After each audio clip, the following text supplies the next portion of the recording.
Existem vários tipos de creatina no mercado, não é mesmo? É verdade, Leandro. Qual é a melhor? A alcalina, top. Mas tem a micronizada, tem a monoidratada. Como que eu escolho isso? Então já clica no gostei, se inscreva aqui no canal, porque eu não vou ficar fazendo intro demorada não, ficar fazendo suspense.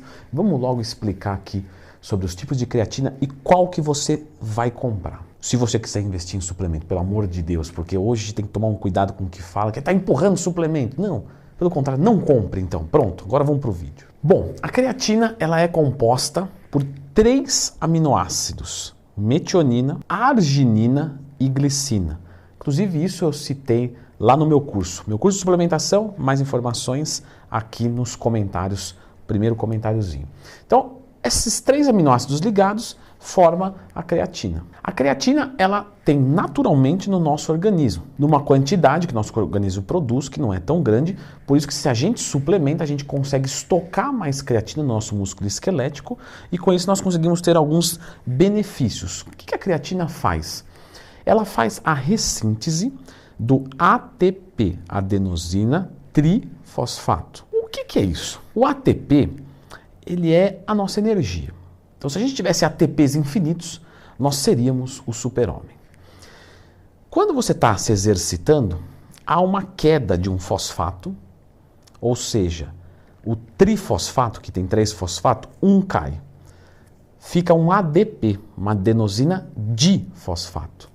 O corpo vai lutar para conseguir fazer um fosfato e conectar aqui de novo, virar ATP, outra energia para trabalhar, até esse processo se repetir. Quando você faz uma atividade aeróbica, você consegue compensar isso. Ou seja, ATP virou ADP, aí o corpo transformou em ATP, aí você usou de novo, virou ADP. E assim sucessivamente, nunca acaba e você nunca entra em fadiga.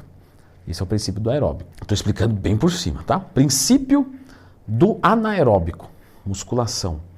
O ATP tem 10 ATPs aqui. Eu usei 10, enquanto eu estava usando os 10, o corpo conseguiu fazer 3, eu derrubei 2, aí o corpo fez 1, eu derrubei tudo, acabou fadiga.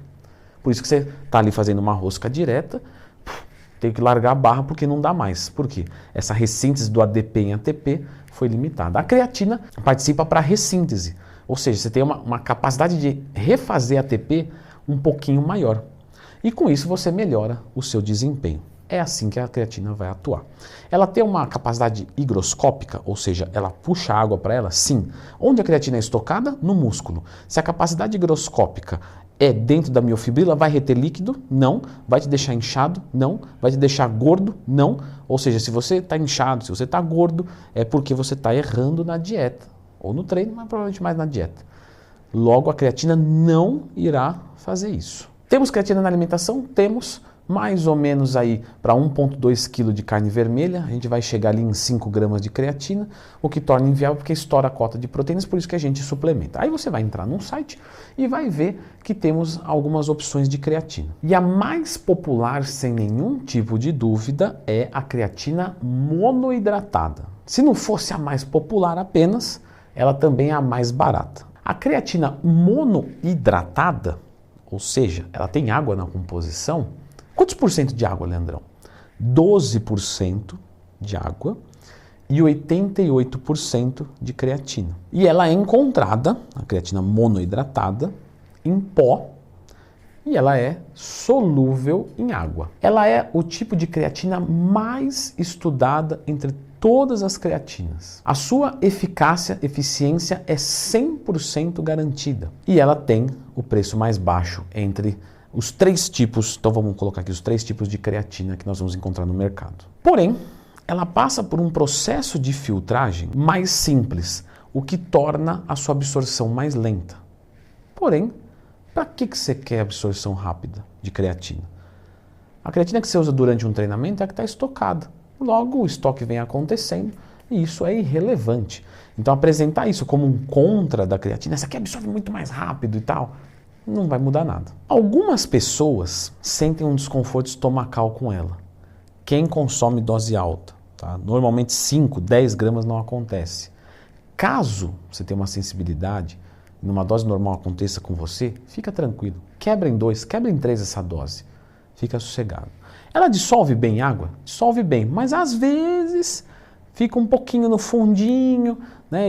Mas assim, é aceitável. Então podemos concluir que ela é uma boa creatina? Boa creatina. Creatina micronizada. Ela não é muito diferente da monoidratada. Então ela passa pelo mesmo processo de filtragem do que a monoidratada. Tem a mesma quantidade, né? Os 88% de creatina e os 12% de água, igual. Mas tem uma diferença. Ela passa por um processo de quebra de partículas 10 vezes mais intenso do que a monoidratada. E isso deixa ela com as partículas 10 vezes menor. Por ficar bem pequenininha, a absorção é muito mais rápida. E aí que começam a te enganar. Porque sempre vem um aluno meu falar assim, olha, eu fui lá e eu comprei a micronizada porque disseram para mim que era melhor. Errado. Novamente eu reforço, para que você quer absorção rápida? Precisa chegar no músculo, se estocar. Quando tiver estoque alto, que vai demorar 3 semanas para acontecer, logo algumas horas é absolutamente irrelevante, nem chega a hora, é coisa de minuto. Então não serve para nada essa absorção mais rápida, é irrelevante isso. Agora, causa menos desconforto estomacal? É verdade. Quem tem esse desconforto, a micronizada diminui. Mas aí que tá, quem toma dose normal, basicamente não tem relato disso. E nós temos um contra muito importante, que ela é mais cara do que a monoidratada. Então normalmente não se justifica. Dificilmente quem toma uma creatina micronizada toma porque, estou com desconforto estomacal. Não, normalmente é porque foi empurrado por alguém. Mas enfim, já estava ruim. Aí falaram que ia melhorar. Agora parece que piorou. Criaram outra creatina, creatina alcalina. A alcalina é a menos conhecida das três e a que mais faz promessas e a que tem o custo mais alto também. A sua principal característica é um pH mais elevado, que vai tornar ela mais estável por um período maior numa solução líquida. E isso vai aumentar a sua velocidade de absorção, que eu já falei que não precisa se preocupar. Normalmente ela é comercializada em cápsulas e o pessoal acha que isso é uma vantagem. Não é, porque você tem que usar uma dose maior para ter o mesmo benefício e normalmente tudo que é encapsulado costuma ser mais caro. Estima-se que uma dose menor pode ter o mesmo efeito da monoidratada. Então o pessoal encapsula, fala, pode tomar 2, 3 cápsulas, que é como se você tomasse 5 gramas de creatina. Mas isso na prática não muda o cenário de uma creatina monoidratada, que se você viesse a encapsular, seria muito mais barato ainda. Logo, a creatina alcalina